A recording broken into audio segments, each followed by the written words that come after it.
Hello and welcome back to ForgeTalks, a very exciting episode ahead of us today for you. I've always been a little bit fascinated with the manufacturing industry, and over the last couple of hundred years or several hundred years, it's seen some major evolutions, and every single time the manufacturing industry evolves, it seems to be a big significant event in history. And we're kind of in the middle of one of these evolutions at the moment. And so I have with me today Gerhard Zehethofer, who is an expert in the realm of manufacturing, who's going to talk to us about how, the role that identity plays in the manufacturing industry. And I'm really excited. So Gerhard, welcome to ForgeTalks. How are you? I'm excellent. And hi, Fraser. Really look forward to talking to you and making you a manufacturing native over the next 15 minutes. I'm excited for that as well. I'm excited to become an expert in quotes. So I guess just to start us off, the first question I want to ask is, just for anyone who's not clear, what do we mean when we say manufacturing industry? What are we talking about when we say that? Yeah, so let's try to frame it in the context of identity and access management. It's a quite old industry, as you said in the introduction, and it's not a homogeneous one either. You have consumer manufacturing, you have industrial manufacturing, you have companies that make cars, or as of late and popular, make vaccines. Right. For us in the identity and access management industry, there are really four areas that are specific to manufacturing but also relevant for identity and access management. There is anything related to the supply chain, stuff related to the production itself, the product and the service and the repair that comes with it that a bank doesn't have.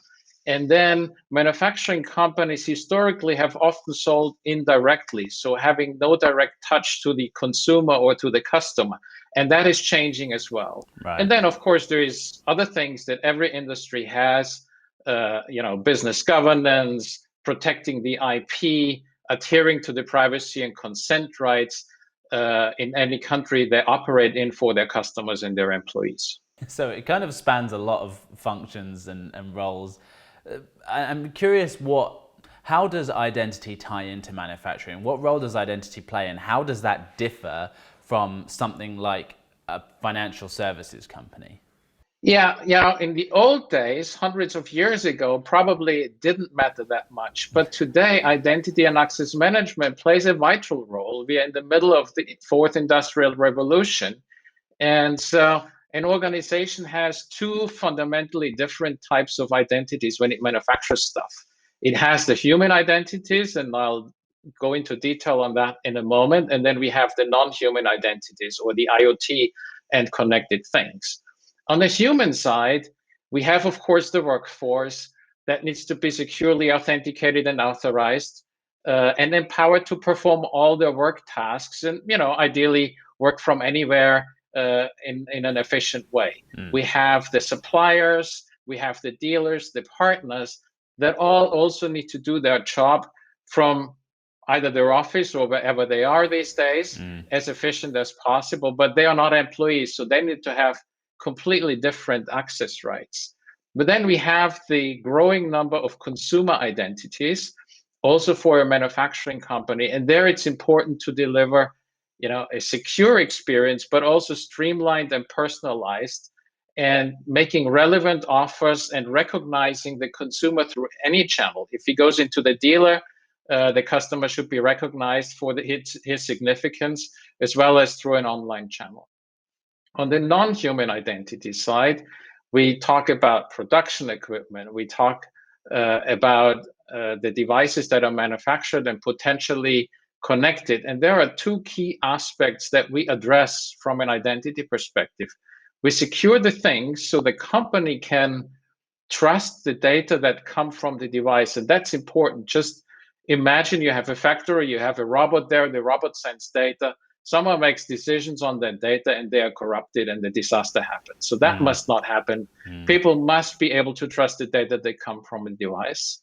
The other aspect is to tie the device to the customer that's using it and building and understanding the relationship. That's the basis for value-added services. So there's a variety of things where identity and access management is significant in manufacturing. So I'm hearing that like certainly like the increase in non-human identities, as well as like actually having more direct access to the customer for these manufacturing companies is having like the biggest implications. So we talked about the fact that, you know, things are really hotting up, things are really changing in the manufacturing industry. What is happening today within manufacturing?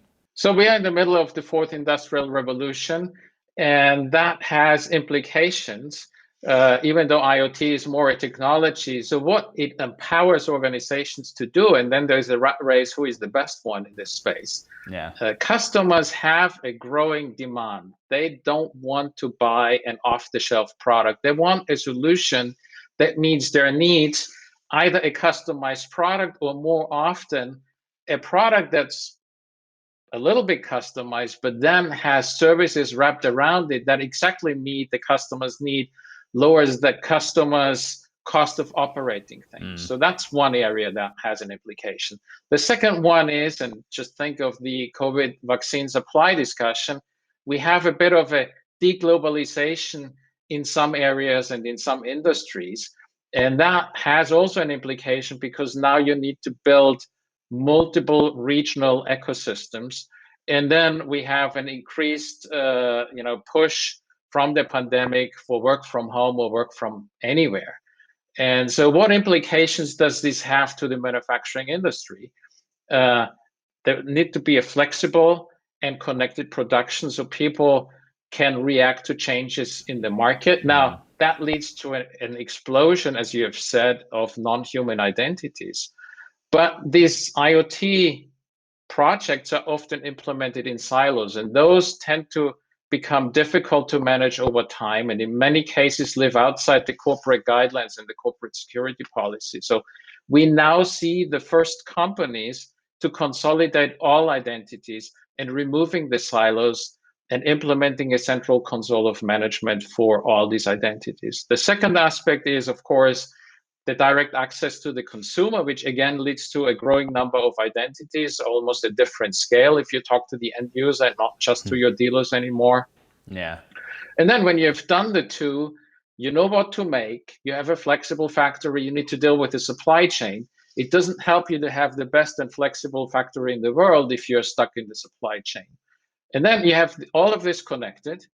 And then you are concerned about the security risks of having everything connected that was air-gapped before. So a lot of stuff happening, a lot of stuff that is relevant to identity and access management. Yeah. As it feels silly to even ask, like, how can identity help? Because it feels kind of obvious. But take us through, with this like ever-changing landscape, how can identity slot in and fix some of these problems, or even, you know, help with this transition to a new world of manufacturing? So let me just summarize the four key things, right? It's the connected production, the connected customer, the connected supply chain, and the security risk. So you pointed it out already. We are relevant in all areas, but I would go a step further. A modern and a comprehensive identity and access management, like the ForgeTalks platform, is basically the cornerstone for success in digital. And let me outline a little bit why I say that and why I make this bold claim. We have the variety of human actors. We talked about it a moment ago. And then identity and access management platform needs to be able to deal with that complexity. You know, the organization needs to be able to tap into the information from the dealer, from the customer, from the employees. But individual silos can't do their job. They're difficult to manage, and they often force an organization to implement one feature in multiple silos. That's not efficient. And we are not done yet. We have all the non-human identities, the production equipment, the products produced. Think of connected health equipment or connected cars, and being able to have that visibility into the device and link it to the user or to the operator is key. If you can have that visibility, you have a big competitive advantage. And I'm not done yet. It's kind of a long answer, but one last aspect. I'm not suggesting, because it looks like you have to change everything. And I'm not suggesting that the company has to rip out everything in once and start all over. That's not realistic. That's not what we recommend to do. What we recommend to do is build a vision of what the business should look like in digital. That becomes the guardrail of any decision. And then you address your most burning problem and you go in an agile way and address each one of the challenges step by step. But the key is to pick the right platform in the beginning. Otherwise, you will never get where you want to go to. It's funny, I'm obviously not an identity expert, much as I pretend to be, but in my head, I feel like it would be, if I was approaching this challenge of dealing with an increasing number of consumer identities, dealing with an increasingly disparate group of employee and supplier identities, and dealing with an exploding number of non-human identities, I would be thinking about trying to solve these problems individually. But actually, kind of what you're saying is, look to solve all of those things together with a single platform that ForgeRock conveniently provides. So address step by step. Take the chunk that you want to swallow or must swallow. Take it at the pace the organization needs to or is able to take, right? You have to. This is not an identity and access management challenge alone. This is also a change culture approach in part. So, the pace is determined by different aspects. But what is important is that you don't just put a Band-Aid around a problem that doesn't really cure the disease. And so having that vision of what you want to be sort of when you grow up in digital, select the group of suppliers, we are happy to help in identity and access management, that carries you all the way, but then do it at your own pace and go as far as you want or need to. And yes, eventually you have to switch off some of the old stuff, otherwise you end up paying for multiple platforms. Yes. Okay, so to finish us off, last question, can you give us an example of how ForgeRock is currently helping within the manufacturing industry? Yeah, in preparation for this, I was thinking about a moon rocket, but then, I thought I'd pick an example out of the automotive industry because we can probably relate more to this one. And so, good idea. Car manufacturers have sold their cars to dealerships and we're done with it. And maybe 3 years or 5 years later, that person bought another car, but they didn't know who that person was. Now, in today's world, the car manufacturers can talk to the car owner through an app typically because the car owner uses connected car services. So there is that link.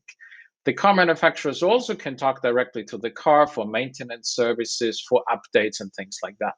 And then you have the prospect that intends to buy a new car.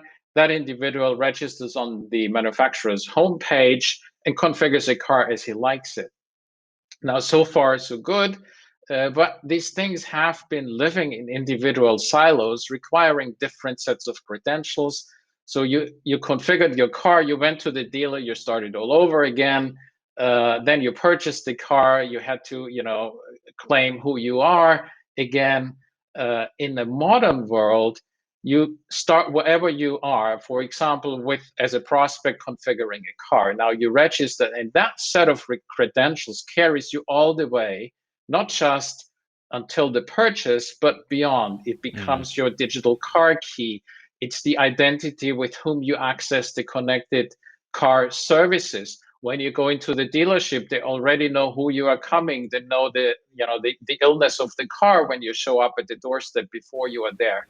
And that is where we can help. And that's why I was talking so much about having a consolidated single source of truth for all types of identities, because that allows you to do that.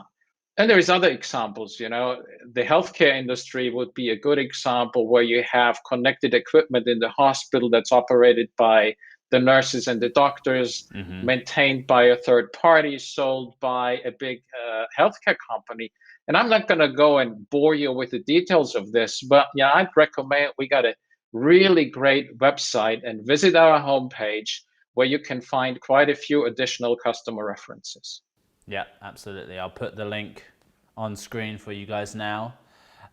Gerhard, thank you so much for taking us through all that now. It was really interesting to kind of take a deep dive, and I do feel a little bit more like an expert in the manufacturing industry now. So I'd say job complete on your end.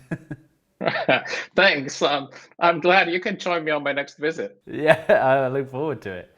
And guys, hopefully you enjoyed that. Like Gerhard said, you can go over to our website to learn a ton more information. We've got customer stories and lots more information on how ForgeTalks helps within the manufacturing industry. But for now, I will just say thank you for joining me, and I'll see you next time.